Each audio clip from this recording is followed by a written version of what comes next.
ISIS Terrorists have claimed responsibility for a twin bomb attack. Suicide bombers is claiming responsibility for the deadly suicide bombing in Beirut. Explosions in a crowded Beirut marketplace, which killed 41 people and wounded over 200 others in Lebanon's capital, Beirut.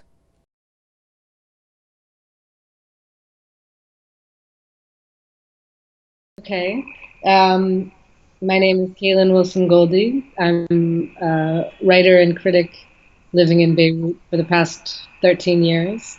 Originally from the US, born in Boston. My grandmother, her family is from Lebanon, so it was sort of a part of the family lore growing up. Lebanese food was always on the table, and, you know, some sort of sense of the country as being part of our family history was always present. I was living in the East Village in New York, and to move from the East Village in New York to a neighborhood called I was between two neighborhoods, Jumeirah and Mar Mikhael, in Beirut, are extremely similar in a lot of ways.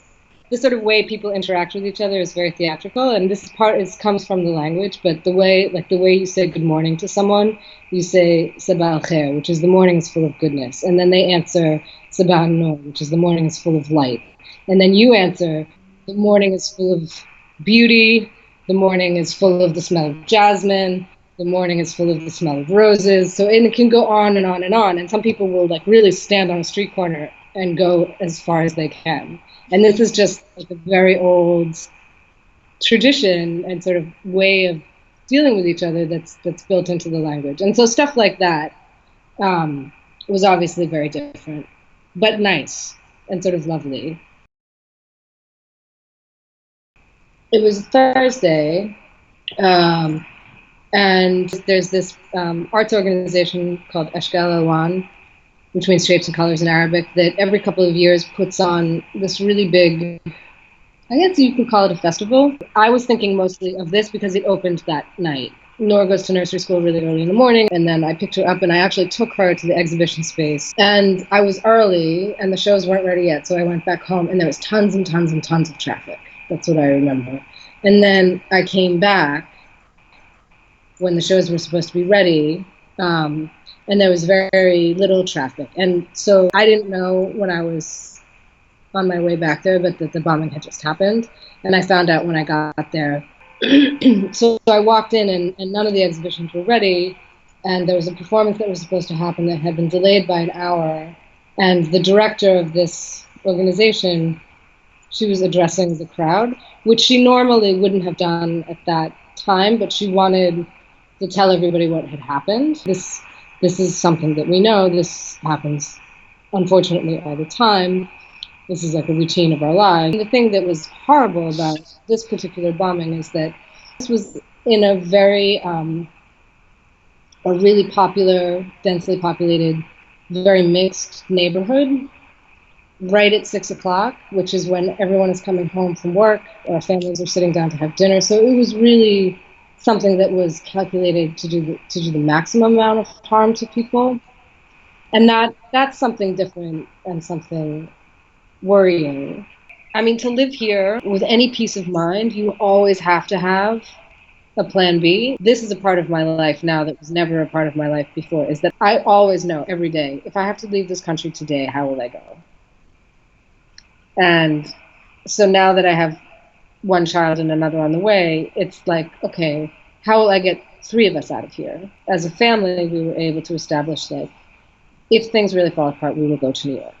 It's interesting, my university was canceled the next day. All of the public schools were canceled the next day as a day of mourning, but my daughter's nursery was not. And so, like, my routine really didn't change. I think there's been conflict here for so long, and it's been part of people's daily lives for so long, that there is this kind of resilience and insistence on sticking to your routine and sticking to the things that you do, especially if they're at odds with the people who are doing this or the ideology that's behind it. So, like, there's an insistence on not letting this affect how you live your life. I think it's hard to grasp the complexity of the political conflicts in a place like Lebanon if you're not watching it every day. So the mainstream international media is not looking at it every day, although, in certain parts of the world more rather than less. But I think it's mostly that it's not an easy story to tell, and it's not a black and white story ever. And that might be true of any conflict that's covered in the media, but especially here. And it was interesting because there was the bombings here, and then the next day there was the bombing in France. That, of course, there was an investigation here. If you looked at the local press, there was all the same things that were going on in Beirut that were going on in Paris, but the whole world was reading about Paris. And here, these crimes are never really solved in a satisfying way, where Paris was totally unexpected, completely unpredictable and rare. It's a mess. What's strange is that it's all the same mess at this point.